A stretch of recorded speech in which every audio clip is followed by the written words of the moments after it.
So welcome to the update and relaunch of the South Wales Amphibian and Reptile. I won't say groups because we've only got two active groups at the moment, which is Swansea ARG and Pembs ARG. But what I'd really like to see at the end of this is whether we could pull another group together or find some more members for those groups, or just have a chat about how we can take things forward in South Wales. So, assuming you can all hear me, what I'm going to do is just set the scene a little bit, and then we'll move over to some of our speakers. So, South Wales Amphibian and Reptile Groups update and relaunch. So, ARG UK is an umbrella organisation that supports a network of 40 county-based volunteer groups, which we call ARGs, Amphibian and Reptile Groups. And the focus of all of these groups is on conserving our native amphibians and reptiles. There's a little bit of an overview of all the groups we've got. And what I think this tells us is that they're very independent. They've all got their own personality. They've got their own committee. They've got their own volunteers. And generally, as long as they adhere to the basic principles of conserving native amphibians and reptiles, they're fairly free to do as they wish. Now, what you can see from this map is we seem to have a very large number of groups in South and West Wales, but that's not the reality. For various reasons, people have dropped out due to work or personal commitments or moved jobs or whatever. So I think, although it looks very healthy in South and West Wales, it really isn't.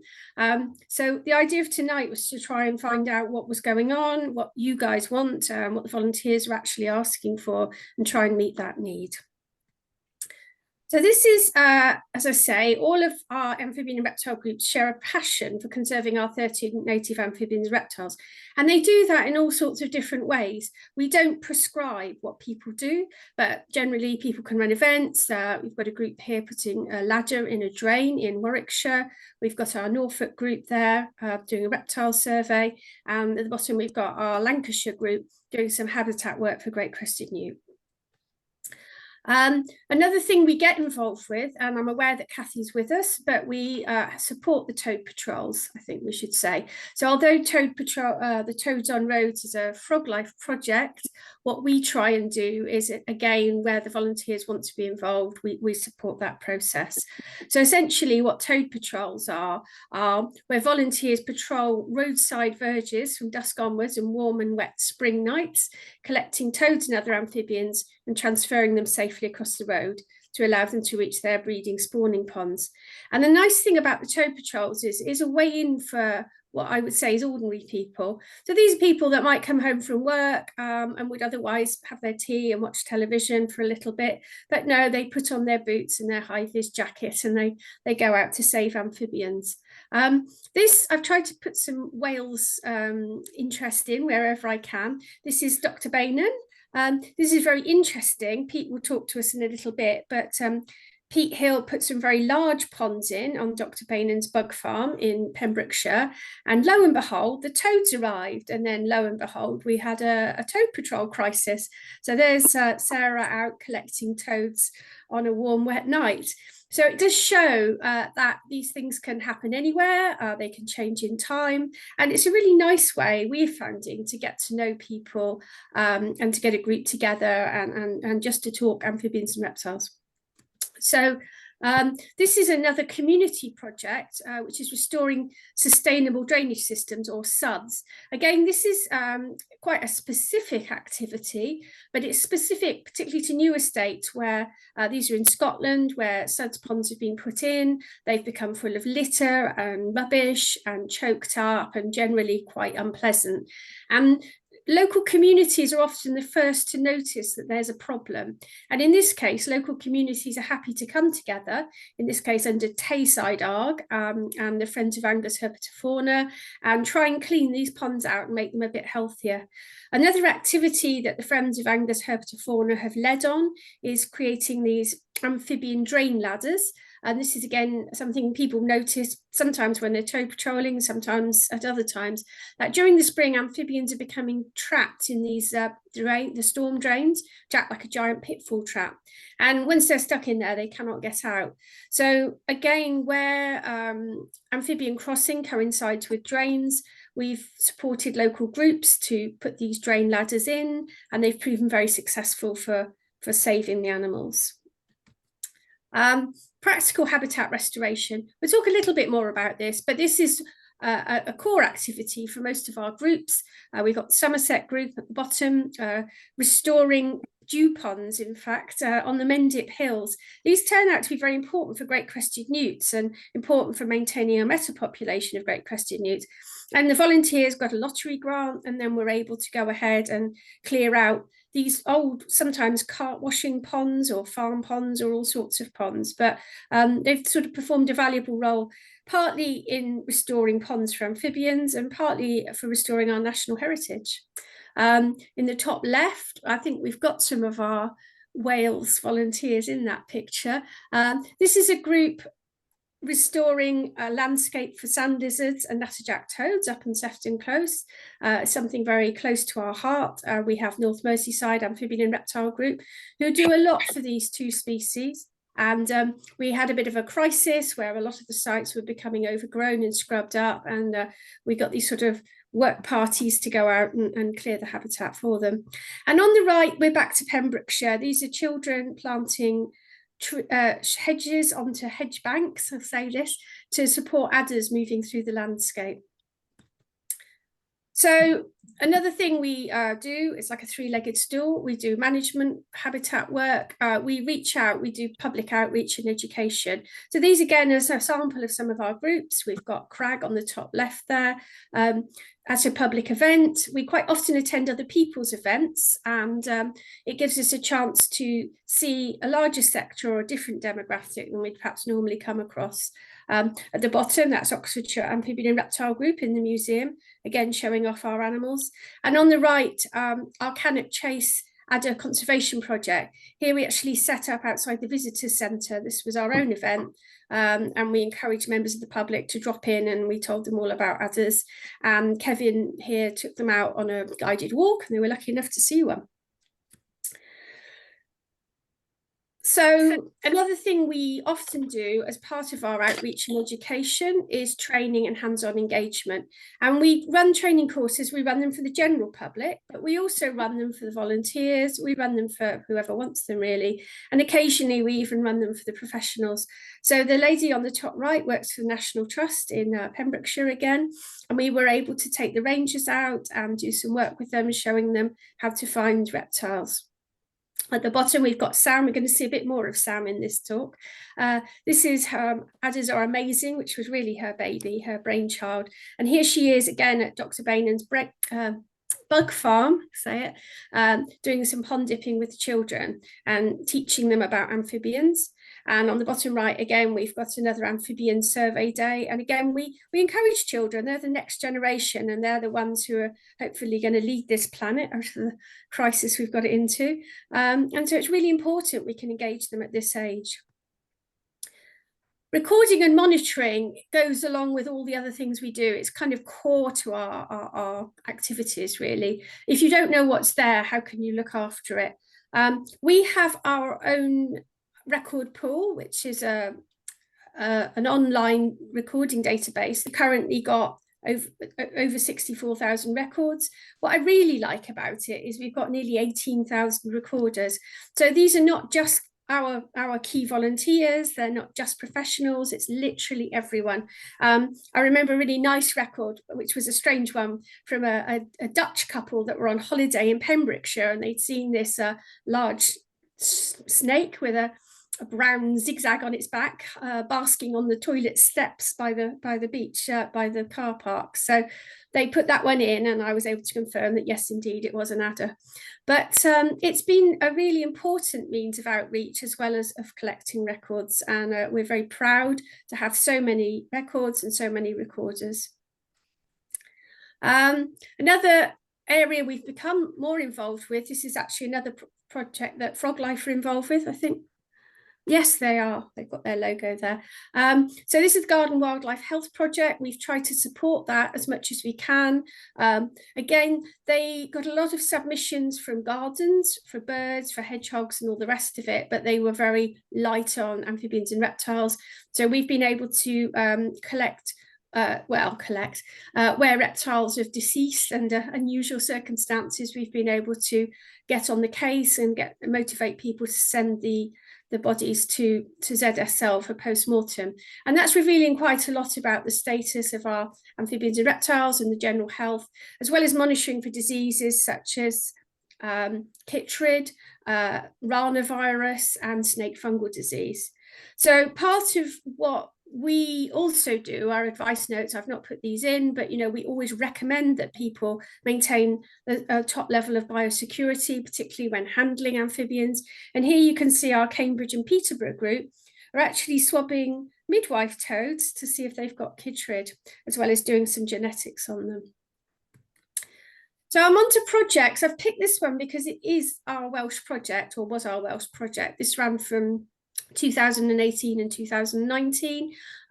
It was a very much community-based project that blended science and art. As I've said already, it was Sam's baby, and there she is in the middle with the local WI with her Adders Are Amazing t-shirt on, and spreading the word. And we spread the word to schools, to WIs, to local groups, really to anybody that would listen. We work with the National Park, we work with all sorts of people.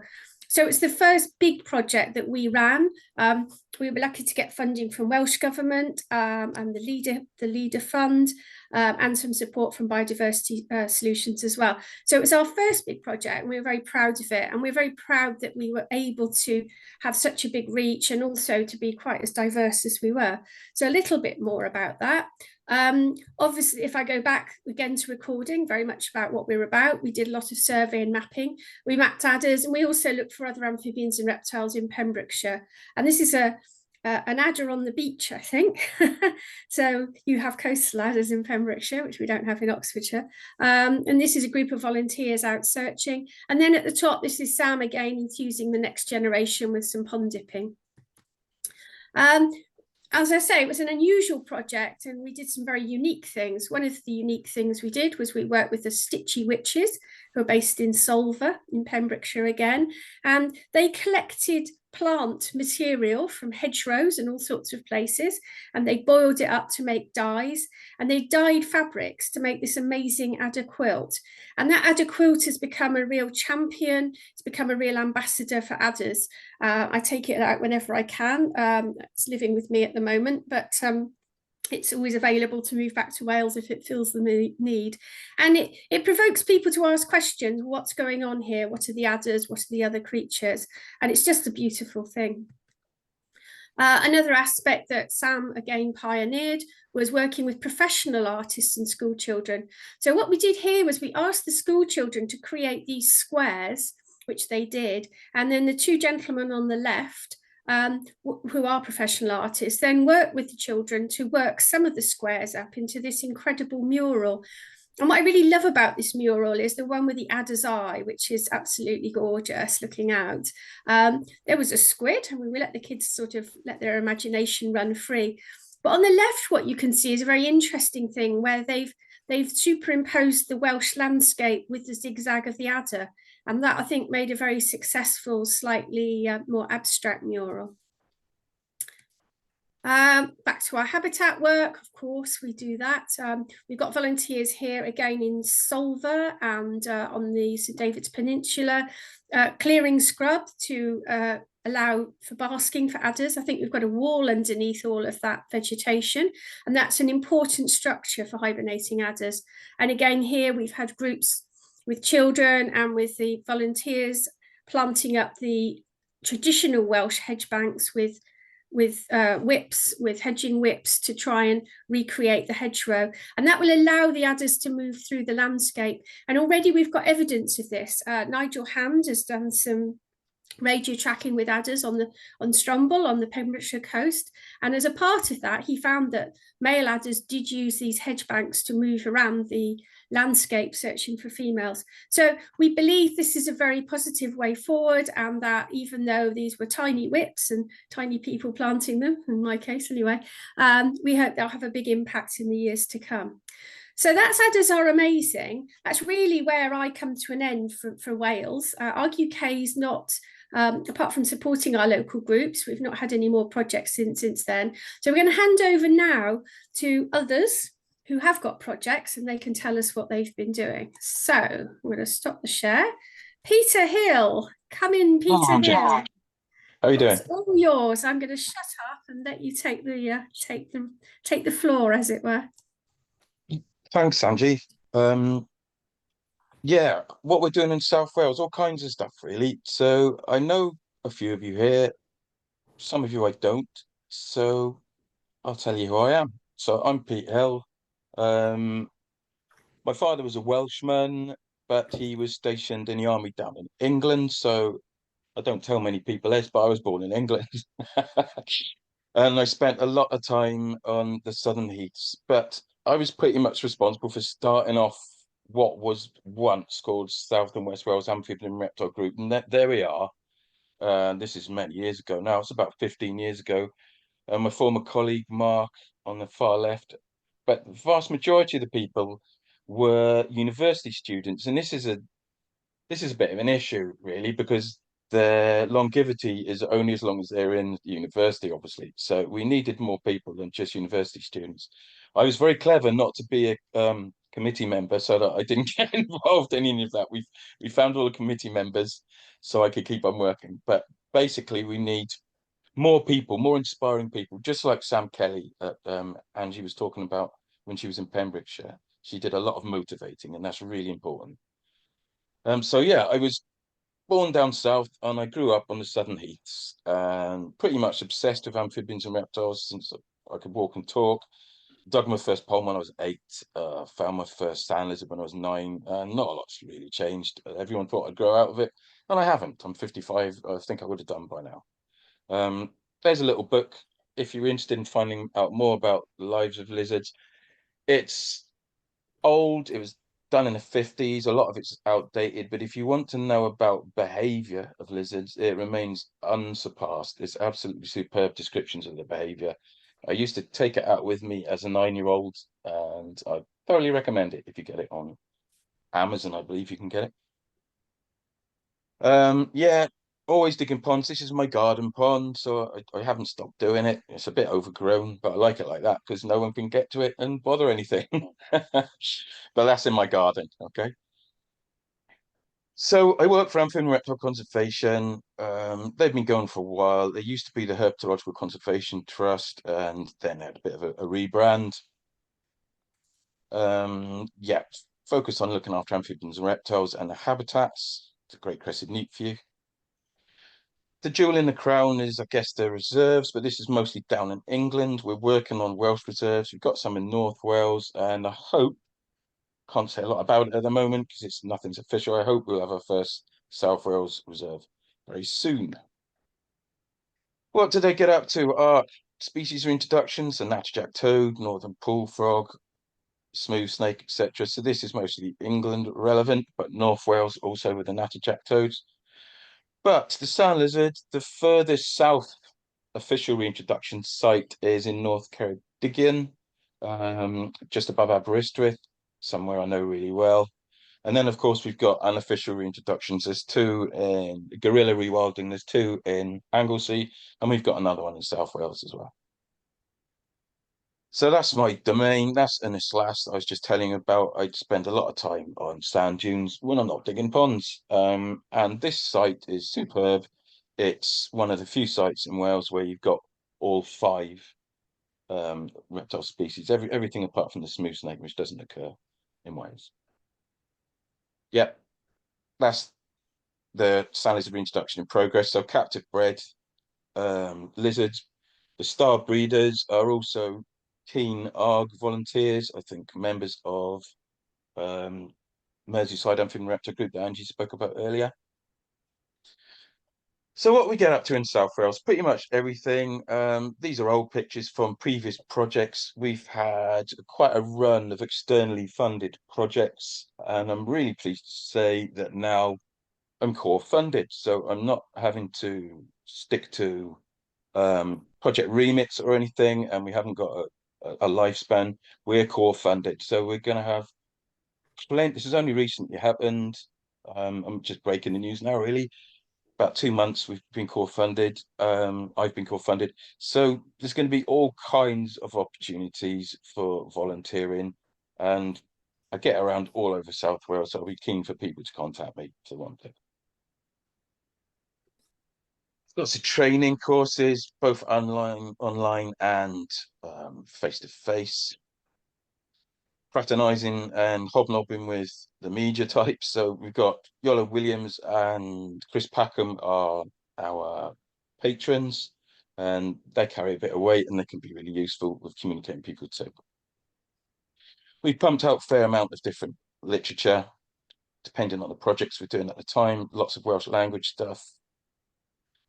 407 ponds is more than that now, actually. We've put a few more in since. A lot of the ponds we do are for toads.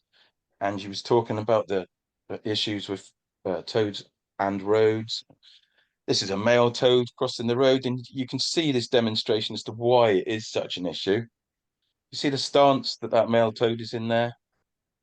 He's deliberately scanning around him for females. That's why he's in that position. So as far as he's concerned, being a toad, he's not aware of the dangers of traffic. All he can find here is a vantage point, an open area of habitat which would be easy for him to spot females on their way to the breeding pond. So instead of just crossing the road like you should do, they tend to linger in the road because of that advantage of being able to spot the females. And that's not going to end well. So this is the kind of stuff that we have to get up to. And ARG UK have been doing that a long time too. This is a toad pond that we've just about finished. Nice big ponds, great for toads, bigger than for great crested newts, because it doesn't matter with toads if they get colonized by fish. It might actually benefit toads, actually, but I won't bang on about that now. But here's the proof in the pudding. There's toad tadpoles in that same pond 2 weeks after it was created. They do not read the books. Toads definitely do not read the books. They will turn up and breed wherever is suitable if it appears, as you can see. Some more toad ponds for you elsewhere. These are on the Gower. The last one was in Carmarthenshire. Bigger ponds for those. Great crested newts tend to go for smaller ponds, and there's a bit more of a fuss involved because we have to get licensing in place, method statements, etc., etc. Spend quite a lot of time with that. And we put in networks of them. So this is a network of 12 ponds that we created in one area right next to each other. This was a few days after they were created. They're all vegetated up now, and I'm pleased to say colonized by great crested newts, which wasn't hard because we knew they were close by. Pond creation is vital, as is pond restoration. So this is a photograph taken in Monmouth, and when you see a willow copse like this in the middle of the field, it's generally, when upon closer investigation, it tends to be a succeeded pond. So when you get closer, this is what you can see, what remains of a pond. So without beavers and with all the interruptions to natural processes that we have these days, if you don't manage a pond, it turns into a willow copse, in Wales at least. So apart from shopping trolleys, there's not a great deal in a pond in this condition. It needs to have the light restored. We dive in there with a license, as yours truly, right in the thick of it, and we remove the willows, etc., leaving high stumps. You can see the high stumps sticking out. Again, there, different pond. This one's in Bridgend County. High stump sticking out. That's so that the digger has leverage to pull those stumps out. And this is done in the depths of winter when you're going to have the least impact on biodiversity. That's the same pond, just as we're about to finish. I'm pleased to say, this is a few years ago now, I'm pleased to say that it's full of great crested newts again. A lot of reptile habitat creation, south-facing rides. I mean, it's really useful when you clear a lot of conifers to create a south-facing ride, because you've got all that brash to create a longitudinal hypernacular structural diversity at ground level, the entire length of the ride, and it's sunlit. And reptiles used it for hibernation at this site. Pretty much a year later, we found all 4 reptile species there. Influence in the management of adder sites. So often there's a lot of survey monitoring required, but also advice as to how the sites are managed. So national trust sites, etc., we've managed to persuade them to do south-facing rides, if you like, through gorse, etc., rather than obliterating the whole lot. And they've done that on a few sites now, and it's paid off for the adders. Creation of sand patches for sand lizards and fixed dune habitats where we've reintroduced them. This is something that we need more people to get involved in. It's a big area for us to cover, so we need to get more local volunteers. I have identified a few up here. This is North Ceredigion. So yeah, Angie, lots to talk about here. These are some friends of mine a few years ago shoveling muck because they're creating egg-laying sites for grass snakes. This is in the Vale of Glamorgan, about 20 minutes out of central Cardiff. This picture was I took this picture in 2013, and I'm really pleased to say we're back at the site. I was back at this site earlier this year with Vale of Glamorgan Biodiversity Department because they've got some funding to dig ponds and there's great crested newts there. So we're going to be doing that later this year. But I was really pleased when we had that meeting earlier this year because it was over a decade since I'd been there. And as you can see, we were creating egg-laying sites for grass snakes. There'd been a few sightings of grass snakes, not many. And going back over a decade later and speaking to the landowner, I was really pleased to hear from him. There's grass snakes everywhere. So being able to go back 10 or 12 years later, that was a real good feel-good factor thing for me. There's grass snakes crawling all over the place. They won't eat all the great crested newts, just some of them. Our ADA guide, this is what we did with Heritage Lottery funding, and we got Yola Williams and Chris Packham to help us out with the video again, get people on board. It was about attitude change, and that's why the ADA there, it doesn't really look like an ADA. It's supposed to not look like an ADA because some people don't like looking at snaky pictures. So the people we were targeting, it was about attitude change. So we actually got students from the University of Wales to have a competition to do the design, and that's the winning design from one of the students. Non-natives. So in South Wales, Xenopus, don't think we've got them anymore. I think they got killed off with the harsh winters, which is good news. Midwife toad, we have a few populations of those. They're chitrid free and pretty harmless, haven't caused any issues so far. Wall lizard, we have a well-established colony on the Gower that's been there since the 50s. Odd occasional single animals keep cropping up. I was in Ceredigion yesterday and successfully caught one, and I really do think it was only the one. It was right by a hide and flat marshland, completely, and 107 acres of flat marshland, completely unsuitable for wall lizards. Right next to one of these hides, there was a 2 meter load of rock that had been put there for whatever reason. And the locals are always photographing common lizards on there. And I spoke to the manager of the site, who was also the manager of the site of Darrow Common, which is right next to Sarah Bynon's farm where we dug ponds in Pembrokeshire. So he covers a wide area too. And he said he had issues with kids catching lizards and selling them from that area on the rock. And there was one wall lizard that was photographed that we saw on Facebook. So I was up there to have a look. Couldn't see any more. Caught it successfully. But our thinking is if kids there are inclined to be catching lizards and selling them, then they probably wouldn't be disinclined to chuck a wall lizard there either. Haven't seen any more. People are looking non-stop. There has been another sighting in the Vale of Glamorgan. We're going to go investigate that very soon. But the only established colony we know of, is well established as well, is on the Gower. Alpine newt, a bit more of an issue there. And there's Sam Kelly, or Sam Langdon, she was at the time, when she was out working with us a lot, with a bottle trap full of alpine newts. And this is in Ceredigion. They're well established there. I'm afraid they have got chytridiomycosis. We've been working with Zoological Society of London there. More in that in the future. But yeah, alpines, bit of a nuisance. Oh, doing a lot of contract work. Who for? All kinds of people, NRW, Welsh Government, local authorities, MOD, doing what kind of stuff? Habitat management and advice, surveys and evidence reports, all that kind of jazz. Here's one that I did for NRW, and I had to go up to North Wales for this, so I went a bit further afield. But yeah, we're involved in all kinds of stuff, basically. Surveying and monitoring, I'm sure as Angela will agree, long-term mentoring is key. And creating local hubs, which is the point of this whole meeting this evening. Keen volunteers to support each other is absolutely vital. Here we've got a biodiversity aware greenkeeper of a golf course in Bridgend County. Great crested newts there. That's where we've restored a few ponds and created a couple. You saw one of them in the pictures earlier, me diving in the pond with a chainsaw. There's 3 species of newt use that now. It was previously completely incurred by willow.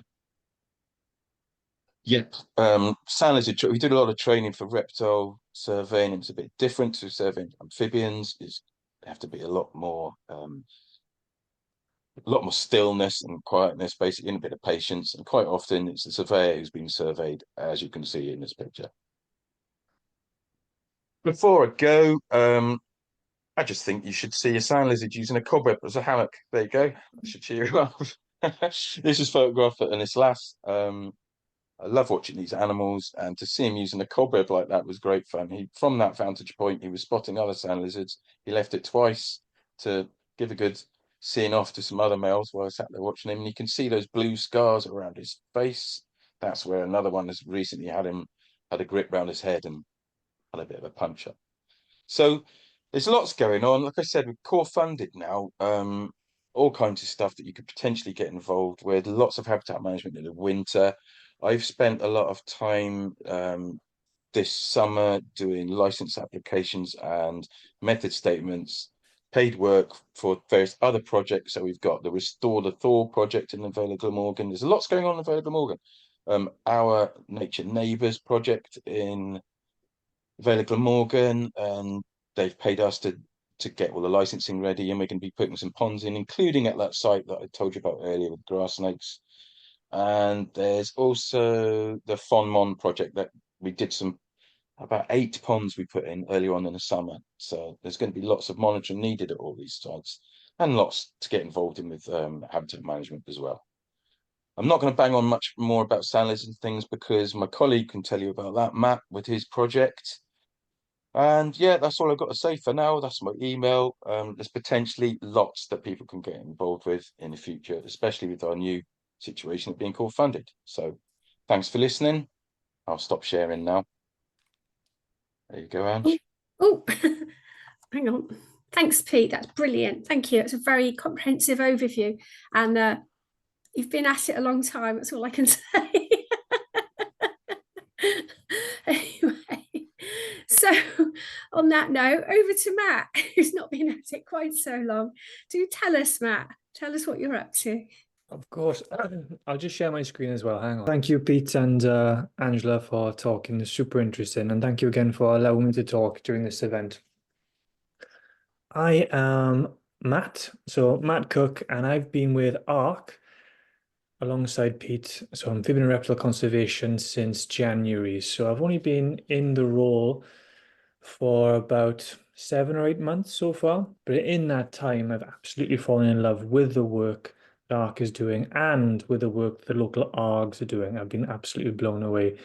My role within ARG is a project delivery officer for 2 projects within the umbrella of Nature and Byth. So Nature and Byth, or Natur and Byth, is a conservation project and Wales's flagship conservation project that will run for 3 years until 2027. Nature and Byth is a collaboration between several conservation organisations that you can see pictured on the screen here, as well as Natural Resources Wales. And the whole idea with Nature and Byth is to look at 67 different species across Wales and try to prevent the extinction of several of them and slow down the degradation of their status as well. And these species cover all taxonomic groups from reptiles, invertebrates, fungi, marine species. So that's why it's so important that we've got this wide network of collaborative organizations working for Nature and Byth. So within that collaborative network, you can see Amphibian and Reptile Conservation, or ARG, is part of it. And I work for them to deliver 2 projects within Nature and Byth. One is the Swansea Bay project that focuses on species local to Swansea Bay, where I'm from. And the other is Adder Action. And Adder Action is what I want to primarily talk to you about tonight. So we can see here as well a bit more detail about Nature and Byth, funded by the National Lottery, 67 species of various taxa.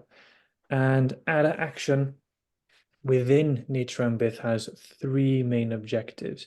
And unlike my other project, Swansea Bay, adder action is Wales wide. So it covers the entirety of the country, and we are concerned with all adders that exist at the north, the south, the west, east, everywhere. The 3 main objectives of adder action.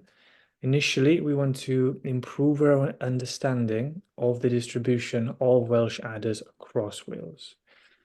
We want to know what habitats they are preferring to use, and we want to identify hibernacula within those habitats as well. Because if we can have a network or a map of identified hibernacula and a good distribution of adders across Wales, we can then more easily protect those areas and be considerate when we're undergoing habitat management. We also want to, as part of adder action, genetically analyze our adder populations across Wales to assess the impact of habitat loss, degradation, of population isolation and fragmentation on the species. For example, there's a leading theory that adder populations within England and Wales are really suffering from inbreeding effects. And we are going to look at, in collaboration with Bangor University, the allelic diversity within adder populations. And we're going to do this by gathering sloughs across Wales. And ideally, we want 5 locations of high adder density and 5 locations of low adder density, sloughs from both of these areas, and they will be analysed for their diversity to see whether the low density adder populations have got reduced genetic diversity compared to the high population. We also want to use this project as an opportunity to increase our public engagement. Of all the threats facing adders in the UK, persecution is still the #1 threat, where people are actively going out to harm adders. And unfortunately, every year, particularly around emergence time in February and March, I get sent pictures of persecuted adders by local communities and people going out into the countryside to actively harm them. This is something we really want to shift. So we want to engage with festivals, local events, workshops, training, to really shift the perception of people from a species that they currently fear to a species they really value. And I'll discuss a little bit more later on how we intend to do that. Also, another aim which is tied in to all of these is we want to make sure we are providing advice to other project officers, part of Natur and Byth, but other officers in the conservation industry and landowners in general about how to manage their sites to be considerate for adders, because inconsiderate adder habitat management is the second biggest threat that they face. And again, this is a picture or a comparison of pictures between 2 areas. One is perfect on the left for adders. You have that mosaic pattern of vegetation. You've got the variation in vertical height of the vegetation as well, where you've got plenty of opportunities for adders to bask and then to shelter as well if they feel a little bit threatened. Over on the right-hand side is a really, really desolate environment for adders. And this is actually a result of habitat management by a conservation organization. And this is why Adder Action really wants to communicate with other PDOs, looking after other species and landowners in general to make sure that habitat work that's being performed across Wales is looking after adders as well. Some of the biggest offenders would be the large-scale removal of shrub by mechanical flails and also controlled burns. Sometimes these are necessary to perform, and if they are, it's a question of just shifting the time of year in which they occur. For example, controlled burns in Scotland can be traditional to be performed during the breeding season of adders in April and May, which can prove quite disastrous. So it's a question of just trying to nudge people in the general direction of being considerate of adders, trying to create more habitats that look like that on the left, which is also usually complementary to various other species as well as adders. Here we've got some adder sloughs pictured. And the reason why I wanted to picture these for you was because I want to start to talk about the opportunities that volunteers can have as part of adder action. We've only just begun as of January, so we've had our first full active season for adders as part of Natur and Byth, but we've got another 2 years ahead of us. So there's so much time to get involved as a volunteer, and there's so much you can get involved in. Why do we have these sloughs pictured? Because, as we said at the start of the presentation, part of the work that we're doing is in collaboration with Bangor University, gathering sloughs from around Wales. And this is something that we are relying on volunteers to achieve for us, because I can't go out and find sloughs everywhere we need to. So this is one great way you can help us out in adder action, is by going out, particularly during the emergence months, March, February, April, where they tend to slough their first skin of the year, and contacting me if you find any skins like this. You can see the characteristic zigzag pattern on the slough above to distinguish it as an adder slough. And then we can send samples of this to Bangor. I've also got pictures here of adder walks that we do as part of adder action. So initially, we said that one of the objectives was to overcome the prejudice that adders face to lower the persecution of the species. And one of the ways we do this is by leading adder walks around the Gower, but also around other areas in Wales. For example, I'm doing some adder walks up in North Wales week after next in Anglesey and in the Llyn Peninsula. These walks are great because not only do they allow us to survey particular areas and gather more population data on adders, but they also allow people who've never experienced adders in the wild to come along and see their first adder. And what I found in particular with these walks is that they can be very, very powerful in shifting perceptions on adders. What I tend to do is I get all the attendees to write one word with which they associate adders with before the walk, and then after the walk, I ask the same people to write another word next to their first word, how they feel about adders now, after they've experienced wild adders. And the shift is remarkable. Almost always the initial list of things like dangerous, scary, shy, or hide, or enigmatic, or dangerous. And then the second words are always small, fragile, beautiful. So the change of the theme of the word is so powerful after experiencing it in the wild. So I think these walks are brilliant. And this is something you can get involved with as well as a volunteer. You can sign up, come on these walks with me, and I can help you identify adders in the wild, train up your own skills, and I can also help you experience adders, and you can take that enthusiasm and spread it as well to other communities. That's everything I'd like to talk about. Thank you so much for listening. If you do have any questions about adders, adder action, Natur and Byth, how to volunteer, please get in touch with me at the email address below. As I said, the main opportunities of volunteers over the course of this project are going to be collecting sloughs for genetic analysis, becoming surveyors so that we can actually use that data to understand the distribution of adders a lot more clearly around Wales, and we can take part in adder walks, adder events as well that we might attend during festivals in the summer, and we can try to overcome the prejudice that the species faces in Wales.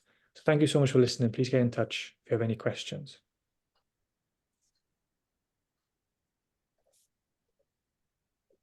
Thank you. Thank you, Matt. I have got a question. Hang on. In terms of where the data goes, does it also go to the NBN Atlas? I know it goes to COFNOD. I think so. I think the data ultimately will go to the National Reptile Survey that ARG uses, and then ARG will disseminate that to all the local record centres in Wales. And I think it finds its way through to the NBN Atlas as well through that.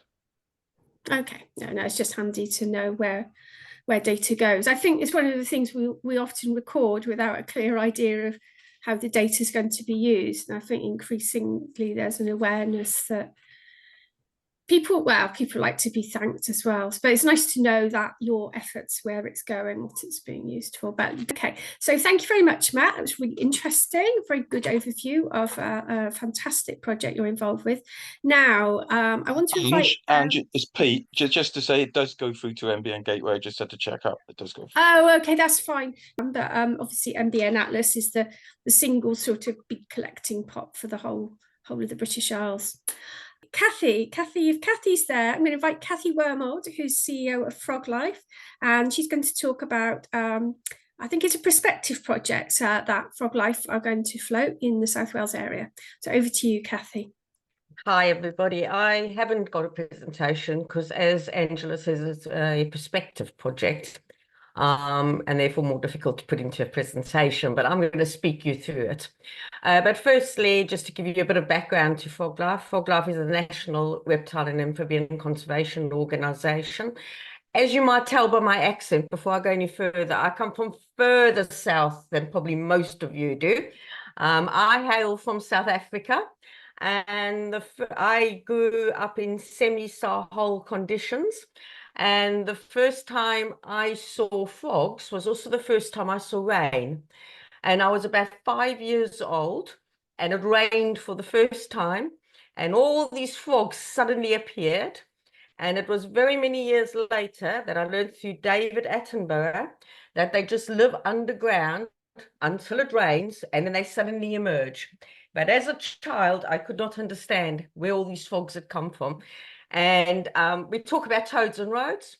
Everybody, like a lot of countries, but like American stuff, drives everywhere, nobody walks. But my dad, when those frogs came out on that day, stopped his car and, to our horror, made us walk home, avoiding all the frogs. So it goes way back. But anyway, as I said, Froglife is a national wildlife conservation organisation with a specific remit to conserve the UK's native reptile and amphibian species and their habitats. We're a very practical organisation, very urban focused, and central to our ethos has always been to involve those communities that are currently underserved by the natural heritage sector and don't have access to high quality natural environments. And that's the reason why we focus a lot on urban environments. Over the past few years, we have restored or created or worked on over 2,200 sites, creating and restoring freshwater bodies, but also working to enhance sites for reptiles. We work annually with about circa 50,000 people directly. Our toad patrols that Froglife coordinates submit data from about 120,000 toads per year that they have rescued from road mortality. They also submit data to us on other wildlife that they rescued, and also, unfortunately, on wildlife that has actually been killed on the roads. All our data is submitted to NBN. We submit it directly to NBN. That is our main source of data submission, and we have our own data recording device called Dragonfinder app that people can record their data on. A really strong program that we started a few years back is what we call our Neighbourhood Wildlife Corridor program. To date, we've created 44 neighbourhood wild corridors across the UK. We're very project focused, so we work across the UK on specific funded projects. And our proposal in Wales is to create a neighbourhood wildlife corridor in the Bridgend region. We currently do have quite a few registered tow patrols in Wales, but very few active ones. So part of the remit of this project is to undertake a toad audit, which we did in Yorkshire as well, and to establish whether there still are active toad migrations where those active patrols are registered, and then to help those areas to set up toad patrols. And as part of doing all this, we also host annual toad summits, which we've hosted for the past few years, moving around different regions. And the idea would that over a 3-year period, we would host 3 toad summits in the Bridgend area, and that would provide toad patrollers with opportunities to come and share information, and also to be able to be trained for any new potential patrollers, because often people are cautious about patrolling because they don't really know what they should be doing when they're out patrolling. They don't really know, how to handle a toad or which direction the toad is traveling in, and all these different questions that come through. In addition to that, we do work in partnership on the Garden Wildlife Project, and we do get quite a few reports from Wales on amphibian disease and mortality incidents. And we also get a lot of inquiries to our inquiry service. So building on the work that we do there, we also actually deliver training courses and lectures to students at Bridgend College.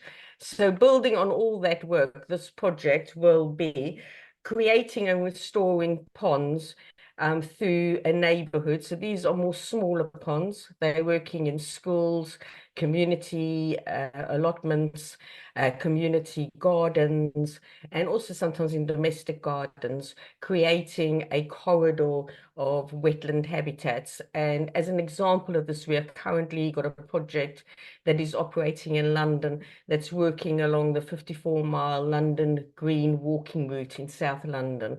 And along that route, we will be creating 100 freshwater habitats along the green walking route, and plus a lot of other wildlife interventions. In addition to that, we'll be creating 2 outdoor classrooms. These are both open access classrooms, so schools can go and use them. They'll have ponds, but a lot of other equipment and high vernacular and bird hides, etc., for schools and other youth groups to use. We will be delivering volunteer training. As I already said, it's really important that we train toad patrollers so that they feel confident, in being able to be a toad patrol manager, but then also if they want to be a toad patrol volunteer. We will be doing our guardian training, which is training local community groups in how to mainly manage habitats, but also how to survey for our species and where they can submit the data and how to submit the data and how the data is used. We will be hosting wildlife gardening workshops. These are hosted within schools, community centres, allotments, and it's showing people through using props. We've recently found that using Lego to build a wildlife gardening workshop has really widened the audience that we are attracting and the age groups that we're attracting. And we then, after they've built a wildlife garden workshop using props, we then go out, if there is an opportunity for an outdoor area, and do something outdoor, either building a vernacular or a small community pond, or putting in planters or bog garden, something like that, something that we can do within a 1-day session. We host pond doctor events. This is where we'll either have our own pond doctors, where they just pop up in shopping malls, etc. People can come over and ask questions about either the existing pond or how to create a pond, or we might actually host our own large-scale events, or we will attend other people's events with our pond doctor marquee. As I said, we go to other events. We host amphibian hops, where we take school children out of their schools and take them to their nearest local pond, where they do pond dipping and identification, etc. It gets them out of the school environment and out actually looking at wildlife in really close to them, so they can share it with their families and go back again. As I say, we put in a lot of other interventions within our neighbourhood wildlife corridors. So it includes wild planting, wildflower planting, mainly strip planting, because meadows obviously don't always work very well in urban areas. And then a lot of other wildlife interventions, such as building high vernacular, basking banks, building wildlife homes and getting people to install them. as part of those other interventions, we also install what we call speaking statues, which are wildlife-focused statues. It may be a hibernacular with a bird bath on top, and they have a QR code on them explaining to people the purpose of the statue, and they're placed in very prominent areas. The design of the statues are informed through community workshops. So we host workshops where communities decide on the statues supported by artists, and the communities also decide where those statues should be located, because they are the ones that know the area best and they know where they would like to see such things. And then finally, we're going to replicate the 3D film that we did in the Midlands. It's tracing how the geological changes over millennia of the region has informed the evolution of our reptile and amphibian species. And this film has proved to have a really, really dramatic impact on people's perceptions in in Walsall alone. In 1 year, it has been viewed by over 25,000 people who have said that it's not only instilled them with a greater appreciation of reptiles and amphibians and how they've evolved and the geology of the area, but has really instilled them with a sense of pride of where they come from, because it's just shown them how valuable the land around them is. And then we do this usual, we do drone footage video, we'll have our web pages where we have a neighboured wildlife corridor map so that people can submit their data and they can see on the map how their interventions has fed into the wider landscape and what's going on around them. If you look at our website, our Discovering Dew Ponds has a map that is doing exactly that. We did submit an application to National Heritage Lottery Fund. It was rejected, but we have since met with them. They have confirmed that they are very interested in the project and have said that we should resubmit, just taking into account a few of their comments, which we have done through this project. We will be resubmitting. We're very keen to work with ARG UK and the ARG groups for the ARGs to be able to support the work. I think the importance of the ARG groups is that they can provide a legacy. It's very difficult when you're project focused to be able to provide that legacy and ensure that what you do is continued to be maintained. Therefore, it's important that we have local groups in areas that can take on some of that responsibility or help us with that. We do work with ARG groups in where I am based, in Sussex, in London, and in the Midlands, where we've developed really strong relationships. I think we've also helped ARGs to expand in those regions, if I'm correct. Angela put me right if I'm not. And the same with the toad patrollers. We often find that toad patrollers, they love the volunteering experience, they love the camaraderie while they're out in the spring doing the toad patrol, and they often say to us afterwards, what more can we do? And there are opportunities for them to get involved in the project and volunteer. And we've also worked very closely. Unfortunately, TCV is not operational in Wales, but we have also formed partnerships with them in Yorkshire and Scotland, where they help us to monitor our work. We do have a commitment to monitor all our work 1, 3, 5, and 10 years post-works. So we go out either through our volunteer groups or the ARGs or whoever we've got an arrangement with to go and do a habitat assessment and some species surveys if we can. And then we've got a central, what we call our habitat hub, where all the data is entered so that we can monitor and see how effective our interactions are. Particularly, as I say, because we're very urban focused. So it's really important to be able to show that these corridors that we created are really adding value for wildlife. So, as Andrew said, I'm Kathy Wormald. I'm the CEO of Froglife. I'm developing this project. My email is kathy.wormald@froglife.org. If you have any comments or you want to get in touch or you want to know anything further, I'm very happy for you to contact me directly. Thanks for the opportunity, Angie. I really appreciate it. Thank you, Kathy. It's really interesting. So we've laid out a menu of options to you all tonight. I think we've covered virtually all the bases with amphibians and reptiles.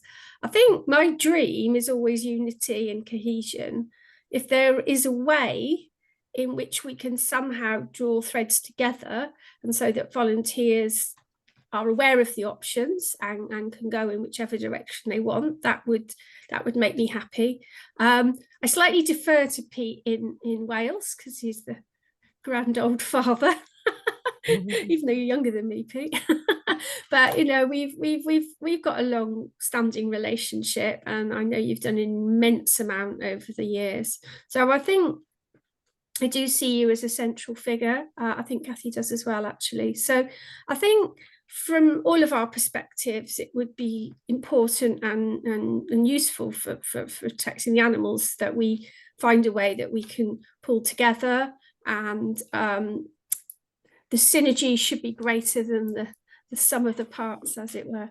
So on that note, I'm aware I've called people out on a Thursday night and it's late, but does anybody have any other thoughts or anything they'd like to share or ask? Oh, Christopher Carter. Yeah. Can you hear me? Yeah. Yeah. I'm chair of Swansea ARG. We've done a few things over the year. We've not done a huge amount.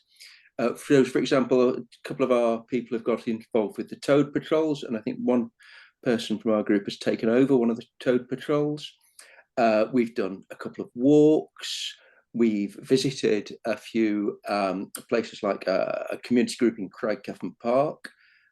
I'm visiting somebody at Plantasia next week. They're interested in getting involved with adders, so I might be talking to Matt about that or routing them your way.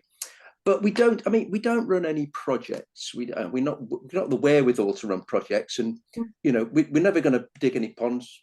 Pete digs enough ponds, I think. But I think we could do more if we knew what was going on a bit more, or people could. We've got like mainly we've got about 20 or 30 in the group, which we operate via a WhatsApp group, and I've no idea if we were asked somebody to participate, say, in some vegetation clearance, how many we would get. But I don't run vegetation clearance projects. But if we were told that there was the opportunity to participate in something like that, then we could put the word out and see if we could get any volunteers.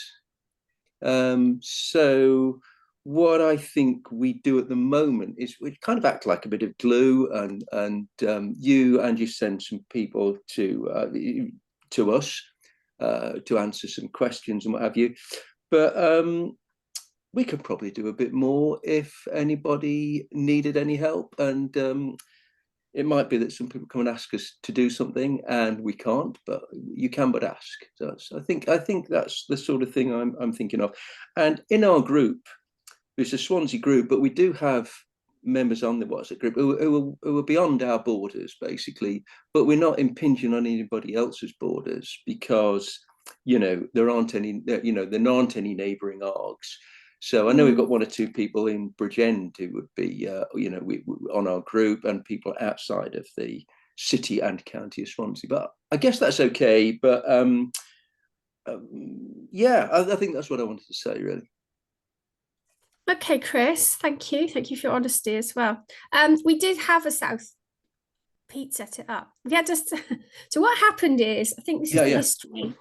We had the South Wales ARG, and then Chris Monk knows more about this than me. Off in Swansea, like where Chris is now, and then exactly how Chris has just said, because there wasn't anything bordering. We at the time, this is 15 years ago, we called it South and West Wales Amphibian and Reptile Group, like everybody's welcome kind of thing.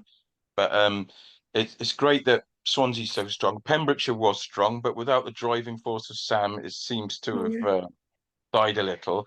We're going to be doing some more work there soon. But I've come across people that there's lots of really keen, interested people in small groups dotted about all over the place. Ceredigion, Pembrokeshire, Carmarthenshire, Bridgend, where Kathy's hoping to be, Vale of Glamorgan, they're all over the place. And I'll be very much, now that I'm core funded, you know, I haven't got to stick to a project remit. I'll be very much interested in working with everybody.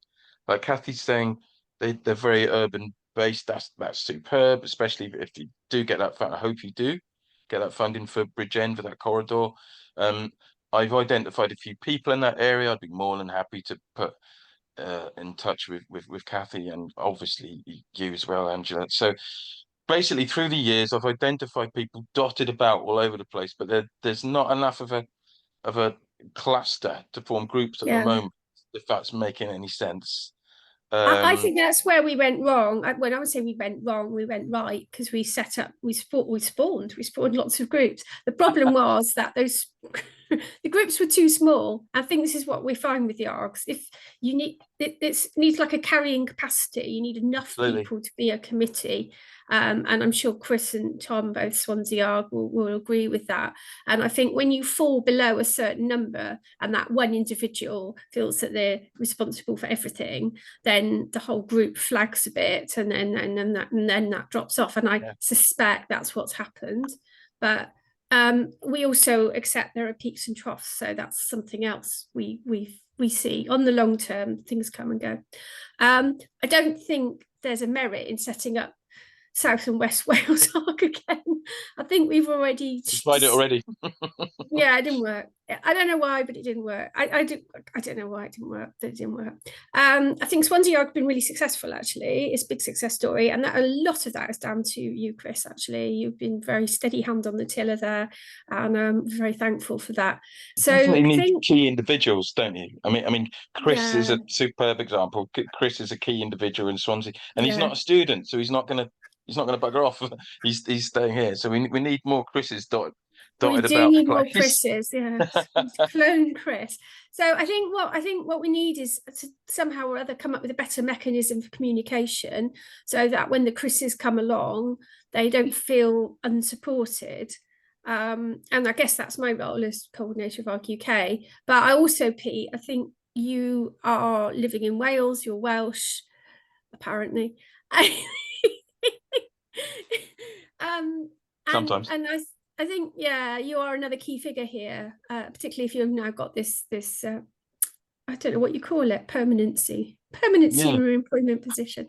So I think the Swansea ARG models work really well, but as I say, it's relying on certain individuals being strong and being good and being proactive. I'd love to see the Vale of Glamorgan have another group again. How we can fan that little flame into being, I'm not sure. I thought about mentoring between ARGs, so again, Swansea could be a mentor. That would be nice. I'd like to see a group in Carmarthen, actually. I say something about Vale of Glamorgan. Go on, speak. For some reason or other, we're doing a lot of work in the Vale of Glamorgan. Like I say, there's 3 separate projects that we're assisting at the moment, and we have done a bit of training. It's right next to Bridgend, Kathy. It's very close by. So there's a good pool of people there that I think would be a good basis of it. And I would personally say Vale of Glamorgan, why not? Why shouldn't it be Vale of Glamorgan and Bridgend, because they're so close to each other? And that'll be something that I'll be feeding you. I'll be feeding you names. I'll be feeding you names and email addresses, and Kathy too, if you get the funding, because it's right on that doorstep. I think if Kathy gets the funding, that's what's sort of exciting. There's a possibility then, if you've got project officer based in Bridgend, that provides that little bit of extra support, and then they can sort of shepherd Chris's far-flung people a little bit. Work with Swansea ARG. Yes. Yeah, and the thing I didn't actually mention is that we're building paid for traineeships in all our projects as well. So this project does have 2 paid trainees, and the sort of thing, or like working with tow patrols, working with our groups, etc., is perfect for a trainee to really get. It gives them a nice little project. You could say to them, here's your project, go and sort this out, and it gives them something really solid on their CVs as well, because obviously that's what they're looking for. So we would have 3 people based there, project manager and plus 2 trainees. So That's exciting as well. fingers crossed, as they say. Hey? Yeah. So in terms of communication, then we're a group here. I don't know. We've tried. There's Facebook, there's WhatsApp, there's websites. I don't know what works best. Different. There's TikTok. There's Instagram. I don't know. I'm too old. Is there a way we can continue to communicate, or just email each other or something? I think email. Yeah. Okay. Educated on the I can't even remember what the word is for it now. You've got to be careful who you copy into emails and all this kind of business these days, haven't you? So I'll have to check up before I go sending everyone's personal details to everybody. Oh, yeah. You know, Well, you can find out what- BCC. I mean, even if the email group was BCC, yeah. the people here and you just BCC everybody else, that's what I do. I BCC'd everyone tonight, for example. It's only me on the email. Sure. So there are ways around that. And if it's a company email address, for example, like mine is the organization, there's no data protection around that. You can share that. It's out of the public domain. It's only if it's somebody's personal. So if it was my Hotmail account, then you couldn't share it. But it's probably better to just be cautious. Yeah. Although it's difficult with the ARG people because often they are personal accounts. Yeah. So shall we leave it then? I like to tie things up nicely and have a plan, but shall we leave it that we will communicate? And we've reached out now. We've had the meeting that Tom asked me to organise 3 years ago, and we should communicate. I think that's the key. I think if we want to get that impetus going, we need to be there for Chris and for any other group chair, but I think we need to communicate between ourselves. So that we know what each other's doing and that we can work together in the best interest for the animals. Is there anything else on that? Chris, have you got any, is there something else you'd like? Yeah, a bit more energy really to, you know. No, I think the main thing is, I think we've got people who would possibly like to get involved with projects and might even be further afield than just Swansea. You know, I mean, if it's in Bridgend, people can travel. Or you know, the other way further west. So yeah, I think we've got people who'd like to get involved, but we've not really got anything suitable for them to get involved with. Yeah, I think that's what it is. So people to ask us to do things. To kind of expand on that a bit, Chris, I think like please. Something that was like, you know, we've had quite a lot of events. We've had a slow year, I think, with a lot of our events earlier in the year being cancelled from the terrible weather we've had. Yeah, isn't it? It's been quite a slow year on that sort of front. But I think I keep thinking, I've had a few people say to me, and I've had a few people who are quite keen to get more involved, as a sort of range of people who have never done anything, all the way to professional ecologists who live locally and would like to be more involved with this stuff. But I think it'd be nice if we had something a bit more, like we discussed a bit before, having sort of long-term plans in a way, like you say, like projects to get involved with, rather than it being like, we're going to go for a lizard walk in a place to go and see lizards where we know there are lizards. It's lovely for people, and I love going and doing it, you know, for people to go and see things. But it would be nice for us to have, it sometimes feels a bit like directionless. I think having an aim, knowing that we could do some good and having an aim of something that we could do. And I think it would get people a bit more involved with then, like, rather than it being like, here is a lizard. And that's great. And I'll never get bored of that because people love it. But I do always wonder, like, you know, if it's a case of like, how could we, you know, an area that we don't know what is there, maybe we could go and look at that. An area that maybe needs some habitat improvement. We could, you know, I think we actually have more people than we realise in the group who, if we were a bit more active, would get more involved. And like I said, I've had a few people from previously working at BSG. I've had some people who really know what they're doing, who would really like to be involved for fun, you know. I think we've got really quite a good little base of people with experience and people willing to lend a hand. I think we could do some real good if we're given a direction, you know. So like a calendar of activities that people could sign up for and then better supported. I mean, Pete obviously is running activities, Matt's obviously running activities. I'll put it out there now. I've said this many times. I mean, for me, like you say, it's a long-term plan. So projects come and go. Our project came and went. We're fully aware of that. And in a way, that's almost an example of what can happen. You know, we've got the group up and running, but then without the longevity, it faded again. So it's almost like we've been there and we've seen that happen. I don't want that to happen again. But okay, so I'll support you better, Chris, and let's come up with some ideas for something that the ARG could get involved with, and then also we'll have the various things Pete's doing, the various things Matt's doing, various things Kathy's offering. We can put that into the mix, but maybe I don't really want to be writing lottery grants myself, if I'm honest. No, me neither. Me neither. So let's find something. As I said, Angie, we can always build into, and I have actually built into our grant, you know, funding to pay people to do training and things like that. Okay. So that, because it's good to spread it around as well as not just us doing us. Definitely that. It definitely is that. I mean, if we can perhaps have a little think, let's put our thinking caps on, and maybe with Pete, we can think of some projects that the ARG people could then get involved with. And then if you get your funding, Kathy, and that comes on stream, it's not if we get our funding, it's when we get oh yes, but yes, when we get our funding, it will happen. So when that comes on stream, then again, that will be something else that we can offer the ARG volunteers. Yeah, and we'll keep you all posted on how it's going. I mean, you know, it does take NLHF quite a while to make their decisions, so you know, bear with us, as you all know, but we will keep you posted as we go along, definitely. Okay. Yeah. I'll chip in, Ange. I noticed a few comments coming in from people. I think Lindsay and Janet. So it's been a bit of a lull recently because we had a big lottery. No, what was it? Heritage Lottery project, which ended last November. Okay, so.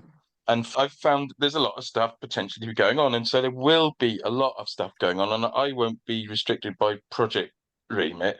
I really hope that when Kathy gets funding for Bridgend, we can work together with that. I can push people her way. And I'll definitely be pushing your way as well, and a wider remit across Wales. So those people who are agreeing with Chris, I agree with you as well. It hasn't been much I could involve anyone with up until lately because I didn't know what was happening. Now I've been core funded and there's all this other stuff going on.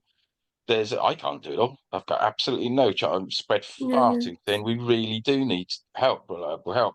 And some of the people that we've previously trained, Chris, Tom, for example, Tom's a superb herpetologist. He can pass, people like Tom can pass their skills on to other people as well. So I don't have to be everywhere at all. There's plenty of people that can pass on the skills that they've learned. If you just need to strengthen up the regions, I think. Can you identify some projects then that the ARG could run forward with almost certainly? I can't do it all. I don't want to do it all anyway. Well, can you go away and actually come up with some time? Because I know like the prison Bridgend were asking for help. I can't remember what they were asking for help. Habitat work within the prison, which is a little tricky because of prison security. It's got a lot to unpick about going into prison. I mean, we've put ponds in prisons. We've put ponds in lots of prisons. So it is worth it. And actually, it's a great environment to make a pond because it's so secure. Nothing ever happens to it. I also know of a couple of projects that are in the making. There's going to be one hopefully in Brecon, the Pen Pond project. They're putting in ponds everywhere. They're really keen to engage people. That's the Brecon area. And Sarah Bynon, our mutual friend Sarah Bynon, you know, she's an incredibly dynamic force of nature, Sarah. She doesn't stop. She's putting in funding in Pembrokeshire that she's getting ARG involved with. I would really like ARG to be involved in that and to rejuvenate the group up there in Pembrokeshire as well. So like I said, the Vale of Glamorgan stuff is exploding left, right and centre. Without trying, they've been coming to me and identified a lot of really keen, interested people who've also been trained by me now. And like I said to Kathy earlier, it's right on the border of Bridgend. So yeah, there's lots of promising stuff. I just want to apologise. I haven't been on the scene much because there wasn't much I could say until I knew. Do you see what I mean? I was in I know. I noticed no man's land between projects. It didn't go unnoticed, don't worry. No, it's great. I think it's great that you've got this, and the security will be good for you as well, for your family. So that's also positive. But definitely, yes, if you can dream up or earmark or identify tangible projects, something in the Swansea area that we can get Swansea ARG to take some ownership of and run forward with. And then when Froglife, not Kathy, when Froglife get the funding for Bridgend, then that will be another area that we can start to coalesce people around. And then if you've got other ideas for the Vale of Glamorgan, then maybe we can involve people in that. And then obviously with the adders, we like adders. I'm slightly wary with adders because what do we worry about? We worry about sharing locations. We worry about people being bitten. We worry about all sorts of things. But I think, again, we can certainly filter adder people towards Matt with all the caveats of, sensitivity is the word. We need more grass snake egg laying sites all over Wales. And that's something that ARG could really get involved in. Yes. So I would love to do that. I know I'm passionate because we've made our little advice note. And we've got one up near me. I'm going to plug for this, and I went up to it on Monday. Everybody else was doing whatever they do on their bank holiday Monday. I went and looked at the egg laying site, and there was a baby grass snake came out. And 4 baby lizards. So yeah, it works. It really works.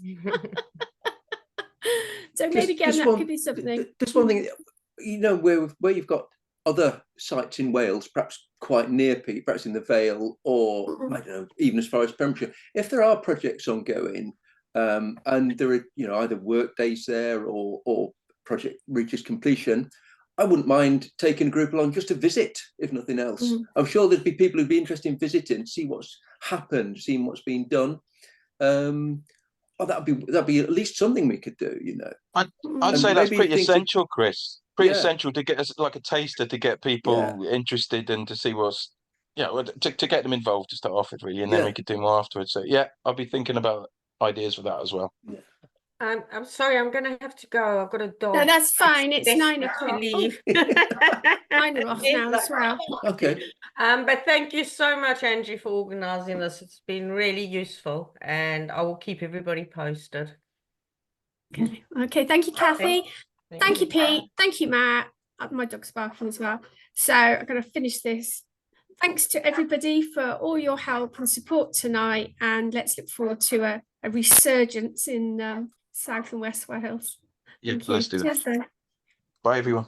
Thank you, Angela. See you guys. Bye-bye.